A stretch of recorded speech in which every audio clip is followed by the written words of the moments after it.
नमस्कार सर। मेरा नाम सलोनी पांडे है।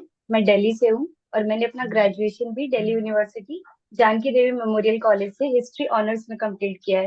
और मैंने द हिस्टोरिका के प्लेटफॉर्म पे जितने भी एमसीक्यूज थे जो पीजी के लिए तैयारी करा देते आप, मैंने उनको भी सॉल्व किया बीएड के लिए। और इसके साथ साथ सलोनी सीवीटी पीजी की प्रिपरेशन करते समय आपको किन किन परेशानियों का सामना करना पड़ा? क्या कभी मन में ऐसा ख्याल आया कि चलो छोड़ देते हैं, रहने देते हैं, कुछ और कर लेते हैं?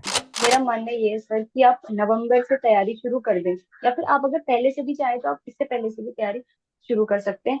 और आप लिमिटेड रिसोर्सेज रखिए। आप एनसीईआरटी को अपना बेस बनाइए। अब जो भी बच्चे 26 की तैयारी करने का सोच रहे हैं, उन बच्चों के लिए आप क्या कहना चाहेंगे? उनको कैसे तैयारी शुरू करना चाहिए? किन किन बातों का विशेष ख्याल रखना चाहिए? मैं सलोनी के सामने कह रहा हूं कि भाई, इस बार से यानी कि 26 के लिए हम लोग बीएड ह्यूमैनिटीज का कोर्स भी शुरू करने जा रहे हैं। नमस्कार साथियों, तो भाई आप सभी लोगों का सीवीटी पीजी का रिजल्ट आ चुका है और रिजल्ट आने के बाद कई सारे ऐसे बच्चे हैं जिनके मार्क्स काफी अच्छे आए हैं। तो द स्टोरी का आप सभी लोगों के लिए, जो भी बच्चे सीवीटी पीजी 26 की तैयारी कर रहे हैं, उन सभी बच्चों के लिए टॉपर स्टॉक की जो सीरीज है लेकर के आ चुका है। और इस सीरीज में आज हम बात करने वाले हैं सलोनी पांडे जी से, जिनका बीएड ह्यूमैनिटीज सोशल साइंस में 214 नंबर आए हैं 300 में से।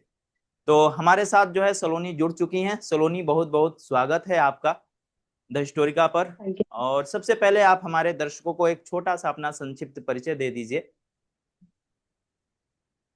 नमस्कार सर। मेरा नाम सलोनी पांडे है। मैं दिल्ली से हूँ और मैंने अपना ग्रेजुएशन भी दिल्ली यूनिवर्सिटी जानकी देवी मेमोरियल कॉलेज से हिस्ट्री ऑनर्स में कंप्लीट किया है। उसके बाद मैंने 1 साल का गैप लिया था और मैंने इस एग्जामिनेशन के लिए तैयारी की थी और अंततः रिजल्ट आ गया है, जिसमें मुझे 214 अंक प्राप्त हुए 300 में से बीएड ह्यूमैनिटीज में। इसका सब्जेक्ट कोड है COPQ04।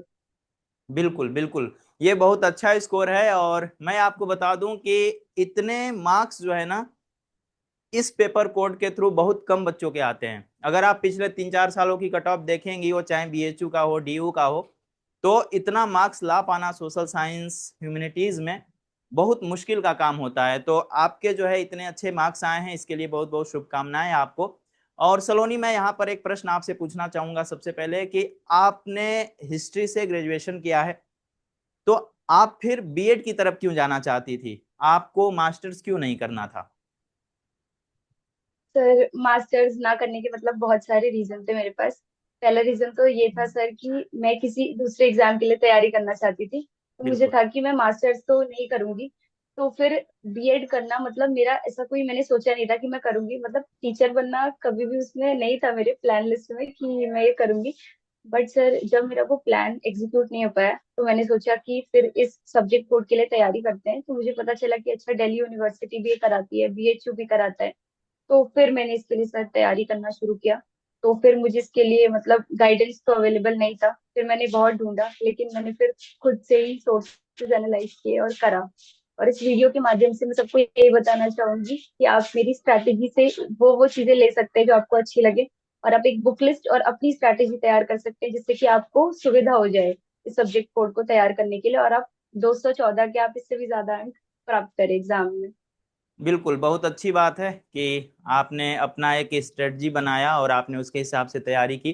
तो जो भी बच्चे सीवीटी पीजी 26 में बीएड ह्यूमैनिटीज की तैयारी करना चाहते हैं, आप उनके लिए क्या सजेस्ट करेंगे? उनकी स्ट्रेटजी कैसे होनी चाहिए? कौन कौन सी बुक्स जो है उनको पढ़नी चाहिए ताकि उनके और भी अच्छे मार्क्स आ सके? जी सर। तो सर, इसमें सबसे पहले 6 सब्जेक्ट्स हैं। पहला हिस्ट्री है, जो हिस्टोरिका का फेवरेट सब्जेक्ट है। तो मैं हिस्ट्री से स्टार्ट करूंगी। तो सर, हिस्ट्री में सबसे पहले मैंने 12th क्लास की 3 एनसीईआरटीज हैं, वो मैंने पढ़ी थी, जो कि एंशियंट, मिडिवल और मॉडर्न के लिए है। वो तीनों एनसीईआरटीज मैंने पढ़ी थी। मेरे को लगा कि मतलब वो मेरे लिए हिस्ट्री का इनफ बेस रहेगा। वैसे भी मेरा हिस्ट्री ऑनर्स है, तो मेरे को हिस्ट्री का इनफ नॉलेज था, तो मैंने सिर्फ 3 एनसीईआरटीज पढ़ी। और मैंने द हिस्टोरिका के प्लेटफॉर्म पे जितने भी एमसीक्यूज थे जो पीजी के लिए तैयारी करा देते आप, मैंने उनको भी सॉल्व किया बीएड के लिए। और मुझे सर उससे भी बहुत ज्यादा हेल्प मिली। तो हिस्ट्री के लिए मेरी ये स्ट्रैटेजी और बुक लिस्ट थी। बाकी आप, अगर आपको हिस्ट्री आपका बैकग्राउंड नहीं है, तो मैं कहूंगी आप 6, 7, 8 भी एनसीईआरटीज पढ़ लें। उससे आपका हिस्ट्री का अच्छा मतलब बेस तैयार हो जाएगा। बाकी आप जैसा आपको सुविधा लगे वो आप कर सकते हैं। दूसरा है ज्योग्राफी। तो ज्योग्राफी के लिए मैंने 11th और 12th दोनों की एनसीईआरटीज पढ़ी थी। हम्म। तो ज्योग्राफी के लिए ये रहा था। और फिर आते हैं अगर इकोनॉमिक्स के लिए, तो इकोनॉमिक्स में भी 3 एनसीईआरटीज हैं। इंडियन इकोनॉमी, माइक्रो, मैक्रो, वो तीनों पढ़ी थी। और बाकी कॉमर्स और होम साइंस है सर, वो मतलब एकदम एडिशनल है, वो ह्यूमैनिटीज के बच्चे पढ़ते नहीं है। तो उसके लिए मैंने प्रीवियस ईयर क्वेश्चन जो कि 2024 में आए हैं उसको एनालाइज किया था, वहां से कीवर्ड निकाले थे और अच्छा। उनको अच्छे से रेफर करके उसके डिटेल नोट्स अलग से तैयार किए थे। और पॉलिटिकल साइंस, इकोनॉमिक्स, ये कैसे कवर किया आपने? हाँ, पॉलिटिकल साइंस के लिए मैंने फिर से 12th क्लास की जो 2 एनसीईआरटीज है उनको रेफर किया था। और हम्म। 11th क्लास की जो एनसीईआरटी है कॉन्स्टिट्यूशन वाली, उसको रेफर किया था। बट एनसीईआरटी को रेफर करना इनफ नहीं हो सकता है, क्योंकि एनटीए अब बहुत ज्यादा अनप्रिडिक्टेबल हो गया। तो ऐसा हम्म। बिल्कुल नहीं है कि डायरेक्ट एनसीईआरटी से मैं कहूंगी और क्वेश्चन आ जाए, ऐसा नहीं होने वाला है। तो सर उसके लिए मैं कहूंगी आप पीवाईक्यू का अच्छे से एनालिसिस कीजिए, क्योंकि मैंने सेम यही किया था, क्योंकि मेरे पास कोई सिलेबस नहीं था, सिर्फ हम्म। सब्जेक्ट्स थे कि इन किन सब्जेक्ट से मेरे को प्रिपेयर करना है। तो मैंने सिर्फ जो कीवर्ड क्वेश्चन पेपर में था उसको एनालिसिस करके एनसीईआरटी से रिलेट करके उसको पढ़ा है। तो उसके शॉर्ट नोट्स बनाए और मल्टीपल रिवीजन किया। अच्छा, बहुत सुंदर। सलोनी, एक चीज और है बीएड के एग्जाम में कि रिसर्च एप्टीट्यूड है या टीचिंग एप्टीट्यूड है, ये सब आपने कैसे कवर किया, कहाँ से पढ़ा आपने इसके लिए? क्योंकि कुछ क्वेश्चंस इधर से भी आते हैं। सर जो मेरा पेपर कोड है वो बीएड ह्यूमैनिटीज का है। हाँ। तो सर बीएड ह्यूमैनिटीज के पेपर कोड में वैसे टीचिंग एप्टीट्यूड तो नहीं आता है, वो हम्म। 03 के पेपर में आता है। पर ओके। कभी कभी कुछ क्वेश्चंस मतलब देखने को मिल सकते हैं हमारे हम्म। पेपर में भी।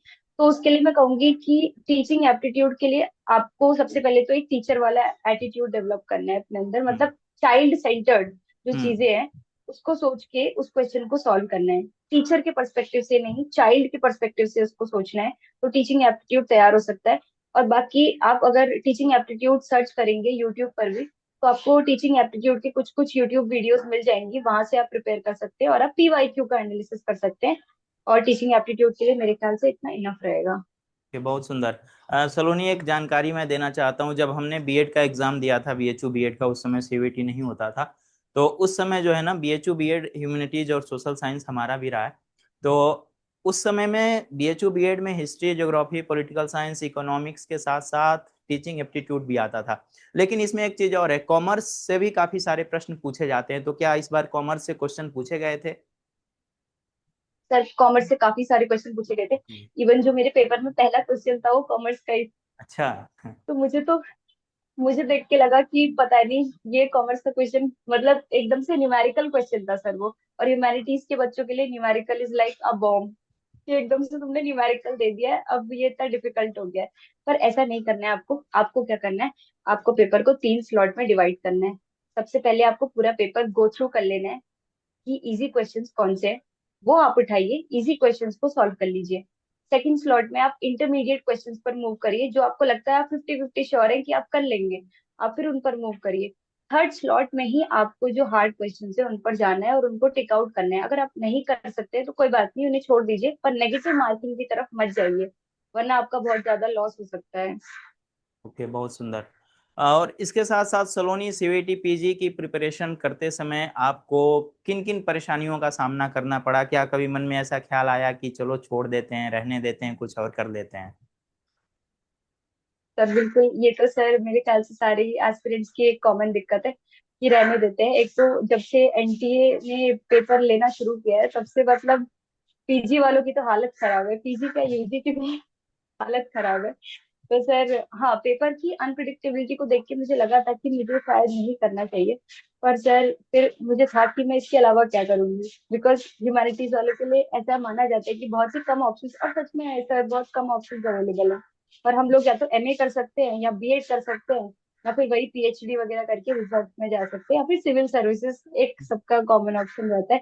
तो सर जब मैं इस पेपर कोड के लिए तैयारी कर रही थी, सबसे पहली जो चुनौती शायद मेरे सामने थी वो तो यही थी कि मेरे को इसके लिए जानकारी अवेलेबल नहीं थी यूट्यूब पे। आप कहीं भी सर्च करेंगे, और जब से ये कोड अलग किया है, पहले तो एक ही कोड होता था मेरे ख्याल से पेपर का, हम्म। कि मतलब मोस्टली पेपर एक ही कोड में होते थे।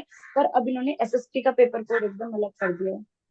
तो तब से सर बहुत ज्यादा डिफिकल्टी हो गई है। और सबसे ज्यादा तो कॉमर्स और इकोनॉमिक्स के लिए डिफिकल्टी होती है, क्योंकि वो हमने कभी पढ़ा ही नहीं है। बहुत मुश्किल हो जाता है हमारे लिए। और कॉमर्स और इकोनॉमिक्स से भर भर के प्रश्न आ रहे हैं, 20-20, 25 प्रश्न आ रहे हैं, जो कि पूरा हम्म। पेपर आपको आधा नंबर तो वहीं से मिल जाएगा। अगर आपने छोड़ा उसको तो आप मतलब रेस से बाहर हैं, डेफिनेटली आप रेस से बाहर हैं। और सर होम साइंस भी बहुत इंपॉर्टेंट आने लगी है। अब होम साइंस हाँ। भी हमने नहीं पढ़ा होता है, तो सर होम साइंस के लिए भी मेरी एक अलग स्ट्रेटेजी थी। वो भी मुझे लगता है कि बहुत सारे लोगों को नहीं पता है। तो वो स्ट्रैटेजी भी मैंने बनाई थी। तो मुझे लगता है कि अलग अलग थोड़ी थोड़ी चीजों की वजह से मतलब स्ट्रैटेजी थी।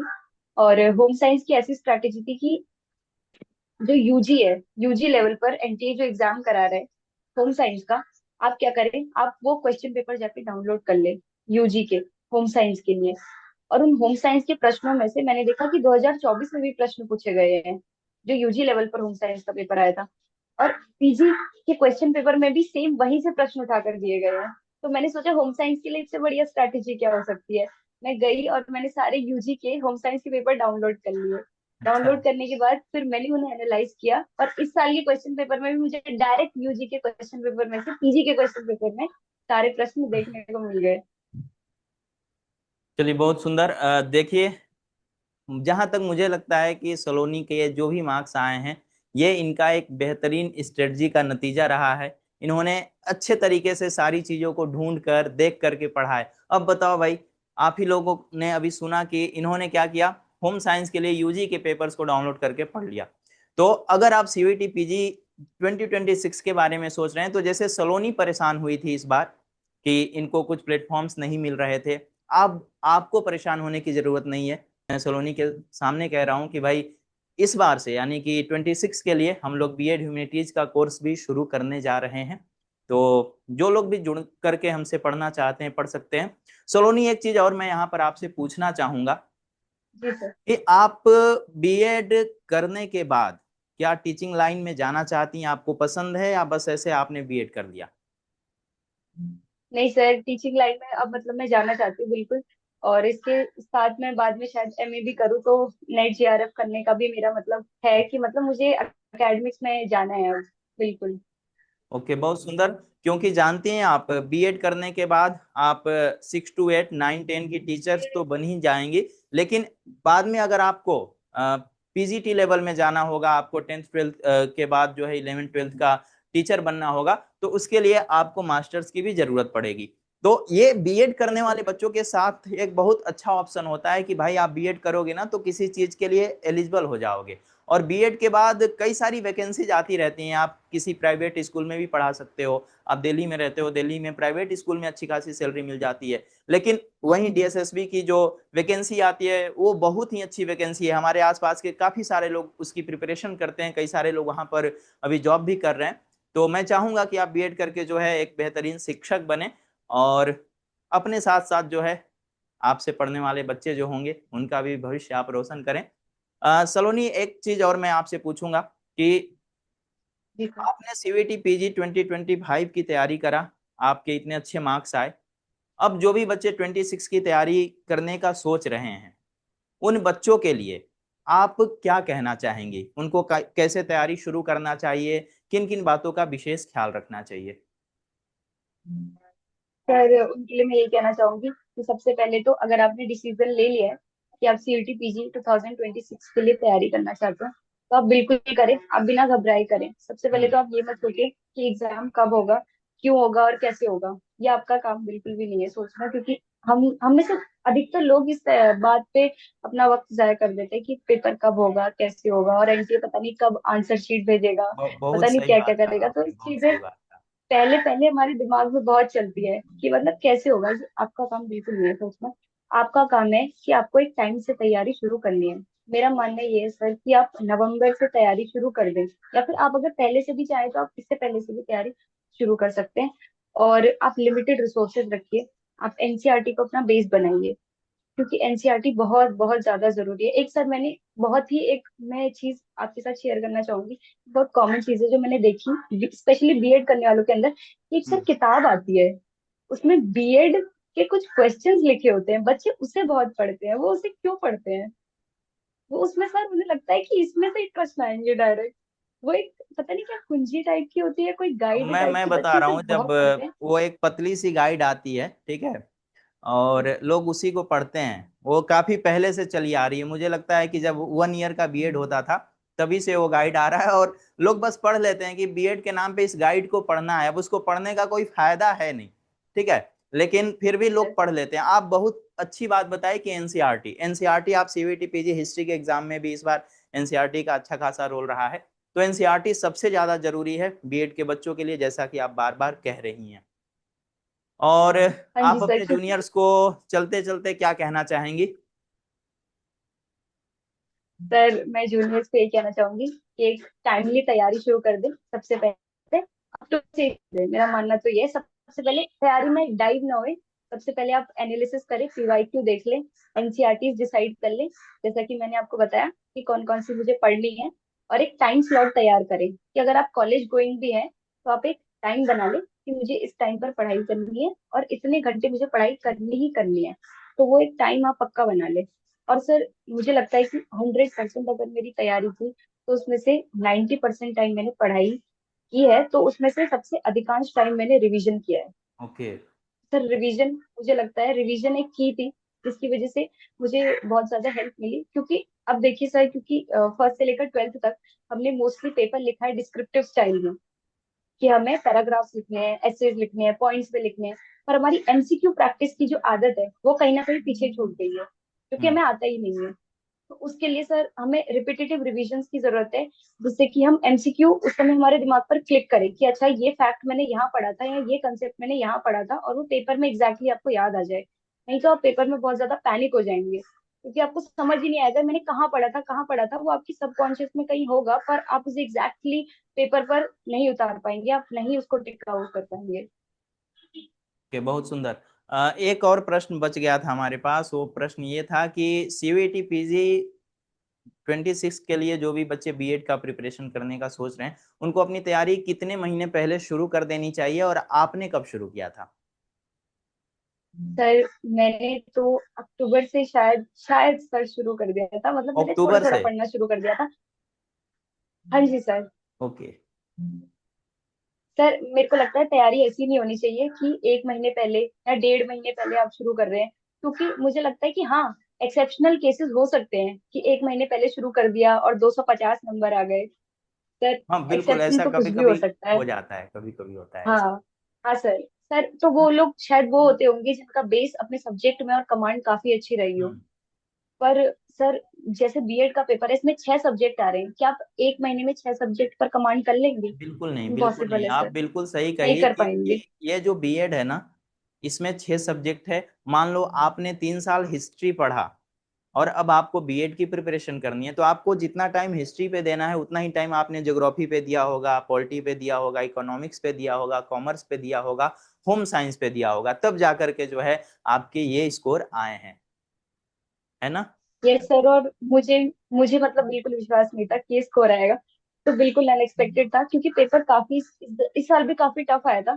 पिछले साल तो बिल्कुल ही अलग आ गया था, क्योंकि 25 क्वेश्चंस जो थे पार्ट 1 के वो हटा दिए गए थे, हम्म। जिससे कि एस्पिरेंट्स को बहुत हेल्प मिलती थी, उनका स्कोर बढ़ जाता था। और जब वो पार्ट हटा दिया गया तो उसके बाद जो 75 क्वेश्चन। चलिए, तो बहुत अच्छी बात है भाई कि आपके इतने अच्छे स्कोर आए। आपने अपना स्ट्रेटजी जो है अपने जूनियर्स के साथ शेयर किया, और मैं उम्मीद करता हूं कि आगे जो भी जूनियर्स सहायता लेना चाहेंगे तो आप उनके साथ हमेशा खड़ी रहेंगी, आप उनकी हेल्प करेंगी, और द हिस्टोरिका के साथ आप हमेशा जुड़ी रहेंगी। और ये स्ट्रेटजी जो है सीयूईटी पीजी 26 के बच्चों को काफी हेल्प करने वाला है, काफी उनको मददगार साबित होगा ये। तो बहुत बहुत धन्यवाद सलोनी, आपको जो है अपना स्ट्रेटजी शेयर करने के लिए, हमसे जुड़ने के लिए, और अपनी बात जो है इन बच्चों के सामने रखने के लिए। और आपको ढेर सारी शुभकामनाएं द हिस्टोरिका की तरफ से। आप जीवन में जरूर कुछ बेहतर करेंगी, हमारी यही कामना है। Thank you sir.